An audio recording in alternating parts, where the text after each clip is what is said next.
il y a finalement comment s'inscrire dans la durée, ça va être un vrai enjeu pour eux. Olivier Gracia. Vous disiez tout à l'heure que l'histoire était finie, mais j'en suis pas si sûr. Déjà, en tout cas, elle est écrite, cette histoire. Et c'est vrai que dans l'histoire contemporaine de la Ve République, vous le savez aussi bien que moi, on n'a jamais connu un mouvement social aussi long, aussi ancré et aussi intense qui continue toujours aujourd'hui. Certes, le mouvement s'essouffle, c'est normal aussi.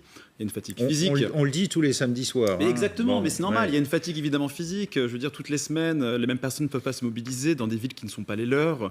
Il y a une fatigue mentale de voir en effet que tout cela n'a produit que des annonces qui sont pour la plupart contraires aux revendications des Gilets jaunes. Donc on peut comprendre cette fatigue physique et mentale cumulée qui fait qu'aujourd'hui, les gens n'aient plus forcément envie de partir cette forme d'expression qui est la manifestation. Alors, à voir si demain le mouvement évolue de différentes manières. Vous parliez justement de la partie émergée. C'est vrai, c'est qu'il y a cette partie visible, expressive, de voir toutes les semaines ces rendez-vous, mais de voir également, le plus important, le ressentiment des Français et de voir comment, à l'avenir, les Français vont pouvoir se remobiliser par rapport à d'autres moments clés du quinquennat. On n'est qu'au début du quinquennat. Emmanuel Macron promet encore des choses. On verra selon les élections européennes.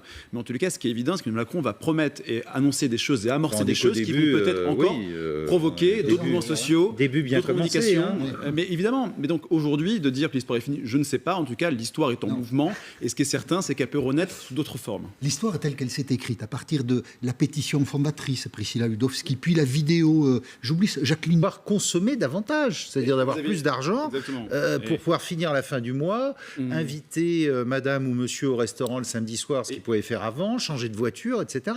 Et vous avez parfaitement raison, en effet, les Gilets jaunes, au début, n'étaient pas dans une démarche anticapitaliste. Ce n'était pas un mouvement de la commune, un mouvement qui proposait un modèle alternatif. D'ailleurs, il n'existe pas aujourd'hui de modèle alternatif au capitalisme. C'est pas Notre-Dame-des-Landes. C'est pas Notre-Dame-des-Landes non plus, vous aviez raison. Et c'est vrai que les Gilets jaunes étaient dans une démarche individuelle. La première question était la question de la fiscalité. Mais pourquoi moins de fiscalité? Pour avoir évidemment un meilleur pouvoir d'achat, donc pouvoir consommer davantage. Et aujourd'hui, cette frustration, c'est de ne pas pouvoir finir sa fin de mois, ne pas pouvoir recourir aux loisirs auxquels les familles avaient à l'époque, comme vous parliez d'aller au restaurant, d'aller au cinéma. Et vraiment, au début, on avait ce sentiment évident que les gens avaient envie de moins d'impôts et de gagner mieux, évidemment, pour pouvoir aussi, c'est normal, profiter de la société de consommation. Alors, évidemment, après est venu se greffer des revendications sociales et politiques, comme le RIC, mais au départ, n'oublions pas que c'était un mouvement de revendication pour le pouvoir d'achat. Donc, et ça le reste toujours en marge, même si aujourd'hui on n'entend plus que les radicaux qui ne parlent que de politique, mais ça le reste aussi en marge.